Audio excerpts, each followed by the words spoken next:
All right, everybody, we are back again for just an impromptu episode, right? No season or anything like that we're talking about. Nothing special that we're releasing right now.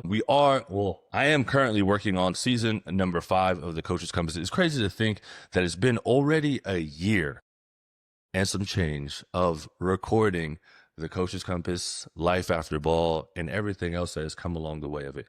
I want to say thank you to each and every one of you coaches that has come on the Coach's Compass. I wanted a special thank you to Tara and Dory for helping me set up the Life After Ball safe space for athletes to talk about what it's like, in this transition phase of going from being an athlete to the regular world, which has been really, really tough, right? It's been one of those that some people don't talk about. But then on top of that, thank you to each and every one of you coaches, whether you're in the private sector, whether you're in the college sector, you're a high school coach, you're a pro coach, whatever it may be. Thank you guys for coming on and keeping it real. I know we don't talk much X's and O's. Really, we don't talk any X's and O's when you come on the Coaches Compass. It's all about how you navigate, right? How you've moved throughout the world, how you've gotten into the position that you're getting into, what you're struggling with, what you wish you had help with, which is also the other side of life after ball too. But this episode or this recording was kind of sparked by one of the former coaches that has come on, Coach Troy Jones. I want to say, Coach Troy, thank you for inspiring me to do this episode on what I've learned over the time of doing the Coach's Compass. So first, I will say that it's okay to say no. And what I mean by that, for all you young coaches, newer coaches getting into the industry, whether you're going into the private sector, whether you're going into the college side, whether you're going into the pro side, whatever it may be, it is okay to say no, which means that you don't have to say yes to every project that's put on your desk. Just because you feel like you need to do it to be able to get yourself ahead does not mean that it actually needs to be done. Don't be afraid to ask questions. Ask the why behind why that is getting done. But on top of that, my second part would be for some of you young coaches is to take initiative. Take the chances, mess up a little bit, and learn from it. Right now, there have been a lot of coaches that have come through this and done it all, right? Have been through each and every up and down through the whole process of being a coach who have paved the way. And I feel like that's why the Coach's Compass was started, to be able to tell you guys the stories of where they messed up at so you can learn from it and how can we do better. Now, internships, when it comes to the college coaching side or it comes to the pro side, man, it is awful, the payment and the lifestyle of those coaches. Hearing from them on just how the struggles were absolutely sucks. And it also relates to some of these other sports out there on how their pay is sucked. And I know that there's huge talks in the WNBA. There's a lot of talks around Olympic sports about how athletes should be treated and compensated. There's got to be a way to get it done in a way that everyone can make a living and not have to be scraping the barrel. Now, I don't know what the average salary is in the WNBA. I don't know the type of money they're making. That's not something that I research or look up. But what I can speak on is how some of the Olympic athletes are being paid. That part is really, really, really awful. And I'm only speaking from the experience of going and trying out for bobsledding. Now, bobsledding is probably a very, very niche sport, right? When it comes up in the Winter Olympics. But there are seasons to bobsled and skeleton. Now, these athletes aren't necessarily paid great. And how do we fix that? I don't know. I don't have the answer to that. I know a lot of athletes set up GoFundMes, a lot of doing fundraisers, selling shirts, whatever it may be.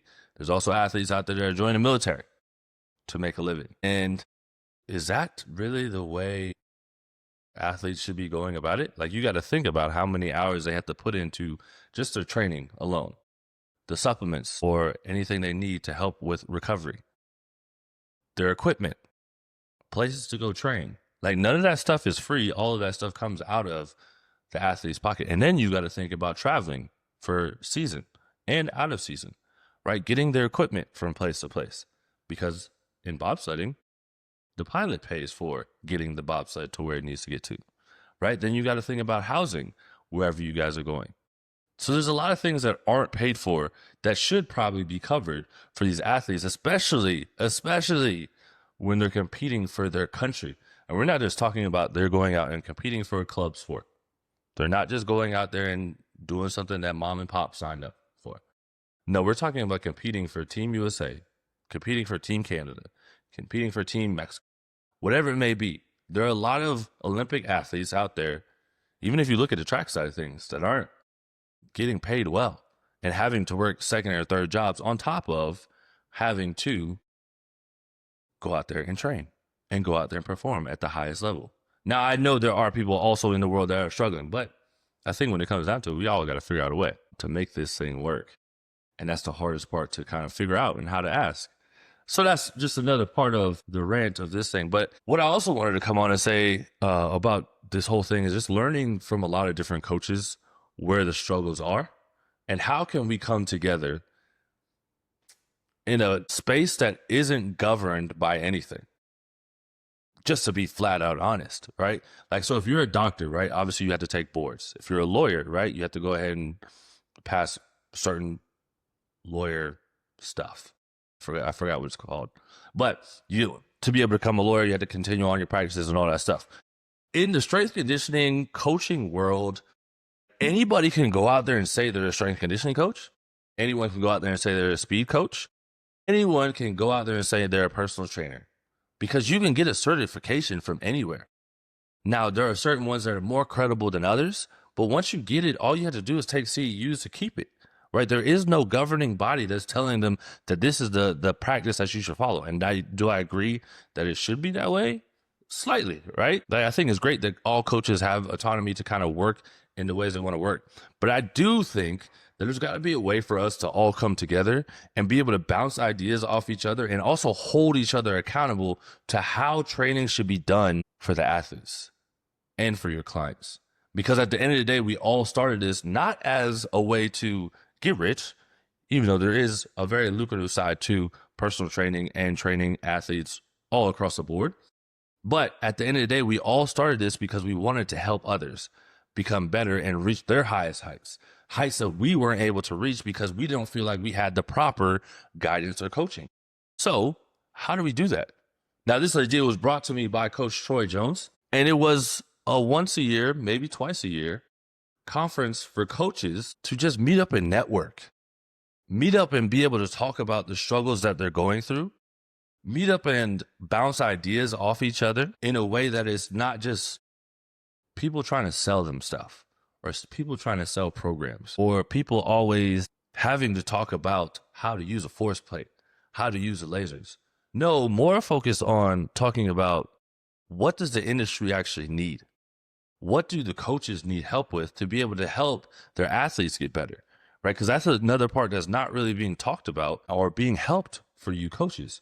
Now, I am in a fortunate position where I'm in the private sector, where I don't necessarily coach as much as some of my counterparts or some of my employees or my coaches that are underneath me. But I have lived it. I have done it to where you spend hours and hours and hours on the floor just to make a healthy paycheck to be able to make it by. Now, I'm at a location that pays us better than most gyms, I would say, for our training. Now, the places that decide to undercut and get lower paid coaches, you pay for what you get. Now, there are some very, very high qualified coaches that are at those levels that aren't getting paid well. Coaches, stand up and demand what you feel like you deserve. So I think there's got to be a way to figure out how can we all come together and how can we create a space that all coaches can network, but also hold each other accountable and be able to show each other training in a way that it doesn't come off as egotistical or that we know it all, but we're just continuing trying to learn from each one another. Because I think that's what everybody knows about our industry. Whether you're a coach or you're just now, whether you're older in this coaching game, you're newer, or you're kind of like myself in the middle. This is very ego driven. Everybody wants to say they have the best program out there. They have the one perfect program that's going to help you get faster, that's going to help you get bigger, that's going to prevent injuries. None of that is true. Each and every one of you, each and every person is different, right? So no one program is the best program for everybody. Now, you can find coaches that are better for people than others, right? I think the best coaches out there, the ones that I've learned from and the ones that have come on the podcast, have always been the ones that can lead from the front, but also lead from the back. Now, what I mean by that is being able to listen to the athletes, piecing together the programming that's specifically towards them in a way that they hear them out, right? They're listening to what they feel is working and is not working, and being able to get in the trenches with them. I think a lot of times we forget that the best example for our programming or for what we do is ourselves. If we haven't put ourselves through it, we're not knowing fully on what we're going to experience or what the athlete is experiencing. And I think that's the hard part for a lot of us coaches, because there's not enough time. There's not enough time in the day that you feel like you can't do it. So I would encourage a lot of coaches that if you're going to program something out, try it before you do it. Or have some friends that you coach them through it. See how they progress through it. Track everything. Use some data points. Figure out where you're trying to go with it. And you can always change up your program. It is okay. You don't have to stick to one thing your whole life. If I look back to when I first got into this coaching game about 8 to 10 years ago, what I did then is definitely not what I do now. Now, there are pieces that I take from back then that I continue to still use. But man, when I was fresh into this thing, it was ugly. It's almost like when you first start playing a sport, right? You look super uncoordinated. You look super uncomfortable out there, right? But you learn as you go. And I think the way I started to learn was that it's okay to still be coached, and it's okay to stay coachable. Even as coaches, we got to take some of what we preach into what we practice. So that's all I've got for you guys today. I want to say I'm super, super excited as season 4 is out right now, working on season 5, continuing to do life after ball, putting bobsledding on the back burner right now, continuing to figure out my side of life on my personal stuff, and continue to have this thing grow.